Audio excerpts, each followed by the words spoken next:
مجبور یې څنګه مجبور یې یار راپسې دغه جمهوري صمد صاحب چې ته راوستلی دا امرالمعروف والا مشر دی د دې مولوي محمد الله صاحب د مشتق مقتدی دې خوارکي او زارۍ بدې ورځې درته کړي چې لمونځ کوه دا 10 کاله 40 کاله 50 کاله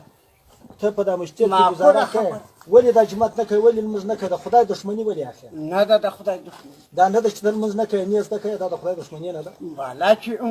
ومې کوي هغه مې لمونځ دی بالا څنګه ودې کې هغه جل مزي پرې خو تا څوک نه پرېږدي موږ په اجبار لرو څه چې لري یا ته پوسټه کار دي کوم ما کله درته ویل چې نو ولې نه کوې لمونځ مشته ته ولې نه ځې دا د امارت دا د امارت امر دی واجب د امارت امر دی که دغه امر دی ورور دې قربان شي که حکومت یې نو ونیسه نو پسې راواخه نو دا شی یې ارزانه کړ نو تا هغه څه کوې هغه به موږ ارزانه کړو خدای دی کار محلي کار ته سپارلی دی